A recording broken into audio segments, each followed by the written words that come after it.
Welcome, everyone, for our latest market update of the week. We're going to be going over several different headline articles that are going to kind of pique your interest. And one of them, I'm really happy. I'm looking forward to have a discussion with this, which is San Jose to allow property owners to sell ADUs. What's an ADU? An ADU is a detached living space. It has a kitchen, bathroom. It's just kind of its own standalone mini home. And it's gotten a lot more popular ever since the state passed a kind of legislation to make it a lot easier across all of California to build. But the fact that you may have the ability to potentially sell that piece of land separately is a completely different thing that we have a lot of things to discuss. A few Bay Area cities ranked as least affordable housing in America. Let's talk about that. And then the other comment. Most home listings in San Francisco have been on the market for over a month. Let's certainly talk about that too. Is it really all homes? What kind of homes have that kind of that kind of slow days on market? It's not all of San Francisco. It's specific types of homes in the city. My name is Spencer Hsu. In the last 5 years, I personally have helped over 250 people with their moves in the Bay Area. This is fortunately ranked many times year after year, the top 1% of this country. So if you're watching, you have a little bit of a glimpse as to how I'm thinking about the general Bay Area real estate market, how I've been able to help a lot of my clients with the moves, and hopefully it'll give you an advantage for you to reach out. So if you want to go over a game plan, call or text me 408-547-4590. Let's go over the headline articles of the week. San Jose to allow property owners to sell ADUs. So let's take it a step back.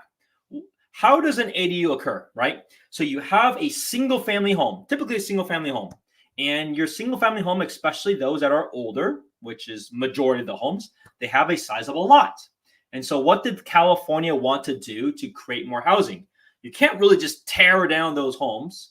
You can always entice the use of them more. So there have been plans that you can make it a multifamily home and things like that. But an easier one without actually impacting your main home is to build out. There's two things you can do. Add a in-law unit to the back. In-law units can range typically from as little as 300-400 square feet to 1,100-1,200 square feet, case by case by the city. But there is a cap of how big you can have it regardless of the lot size. And then the other plan that has been occurring is the lot splitting.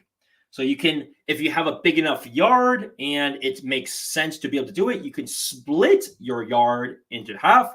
You can then sell that other yard separately on its own, or you can build another house and sell that whole thing separately. So the splitting has already been happening. There are some challenges of that, mainly on the financing side. But now for the first time that I'm picking this up, but we may see this across different cities throughout the state, San Jose is trying to pass this legislation to allow property owners to just sell the in-law unit itself. Now, why is this very interesting? And why is this potentially challenging?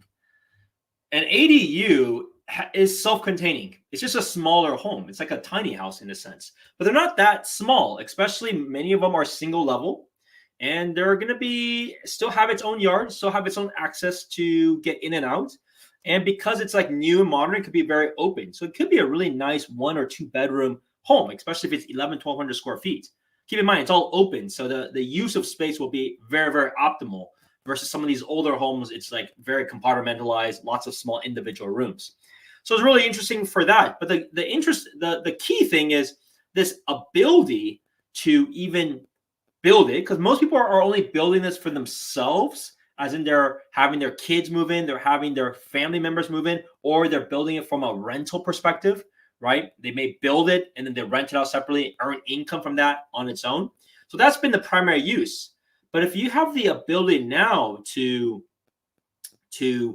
build it separately and then sell it separately, as in sell this whole, not just the unit, but also the land on it, that makes it really interesting. Now, you got to do a few things. You got to carve it out. The other big thing you got to do is, I'm not sure exactly yet, how will the lenders handle this, right? Because the lenders have given you a loan for the home and your entire lot. But if you're selling a subsection of that, how does your loan work? Because it's not the entire amount anymore.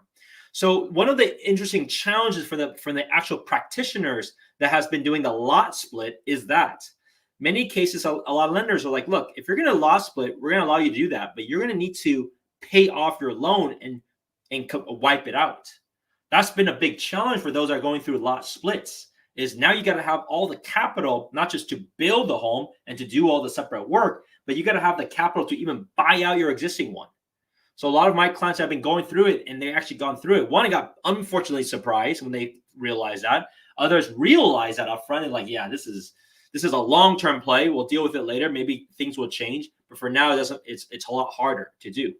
Now, there are a lot of companies that are doing some interesting and kind of maybe sketchy/fishy ways to do it, because technically this should only be for owner-occupied homes. But there's a lot of entities out there that are doing some interesting things when it comes to lot splitting. I don't know how they're really structuring it. I don't know if they're doing a joint venture with an individual homeowner, and this is like the game to play. But that's kind of the rule of it.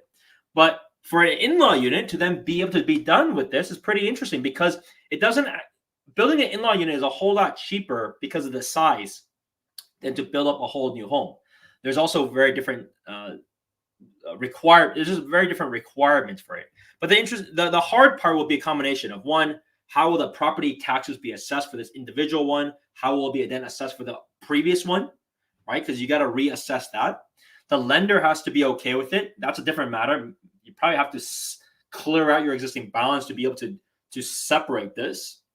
And then you also got to get somebody to draw the lines properly and redo the lines of your primary home versus a new home. It's certainly very doable, and will certainly be able to allocate a lot more options. And to be fair, why stop there? If it can do this, why not people just sell off a chunk of their yard, right? Why don't you just sell off a chunk of your yard? Why even have the ADU? Then people can just buy a piece of yard and then put a tent there. There's so many different things that can be done. I've saw these pretty funny things in other areas. I don't know if anyone has saw it. Leave in the comments if you've seen it. There was this person that had bought like a strip in between two driveways for like $50,000-$60,000 or something like that. But a strip in between. You know that little strip as a divider that you may think is half owned by one side or another? Some person bought that little strip, and all they can do is put a tent there. But that's going to be the same logic if you were to do it here. If you were to do the same thing, that could be the same logic, where why don't you just sell the piece of land separated, however you want to carve it off, and that can fit more people. You can make some money off of it. You can rent it out. You can do all sorts of different things. So I found this certainly interesting, without a doubt. We'll see how it plays out. But the benefit too is if this does pass, yes, density will be tighter. People may not like that, but the value of a home will be up even more for those that own a single family in that area, because the ability and the flexibility that you can do for your home is now greater than what it was before. That's very, very key. Now, let's take a look at this report. Bay Area City ranked as least affordable housing in America. Bay Area housing affordability has always been a central topic when discussing the hurdles of living in the area. Recent demographic confirms its interesting numbers. Top 10 impossibly unaffordable cities worldwide. Hong Kong, number 1. Sydney, Australia. Vancouver. San Jose. LA. Honolulu. San Francisco. So 2 cities in the Bay Area are the top 10. Now, how is this measured? For the least, how is this measured?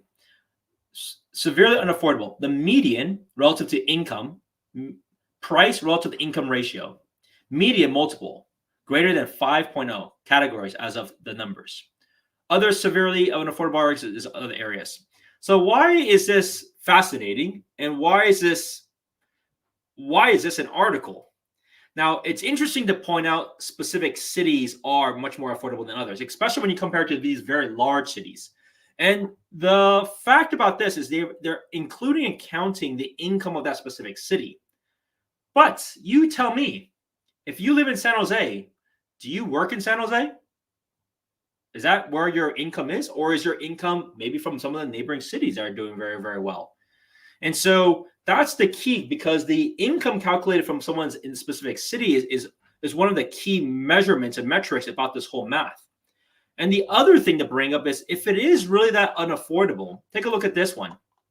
This was the other article I was about to go over. What is the amount of home listings that have been on the market for over a month? And this takes a look at markets all across the entire country.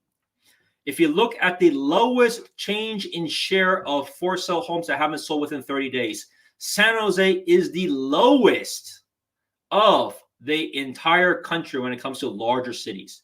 34% of shares of homes that have not sold. This is lower than virtually everywhere in the entire country.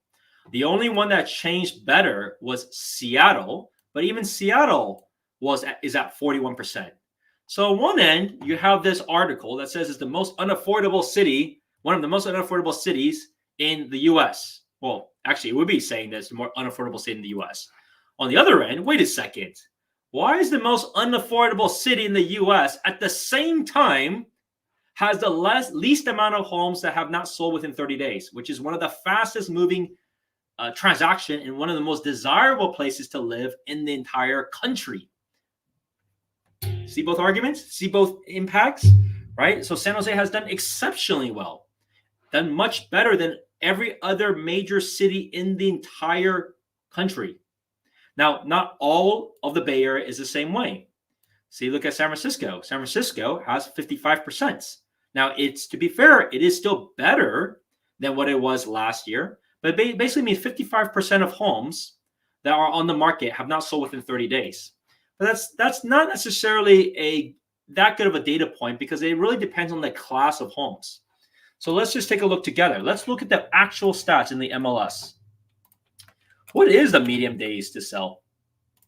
So what is the median days to sell a home in San Francisco? Let's just review this together. We will see the median days to sell, median. We can put average, it doesn't matter. The median days to sell for a single family is 14 days. So when you look at single family in San Francisco, it still moves very quickly. To give you perspective, let's just compare that with San Jose single family homes.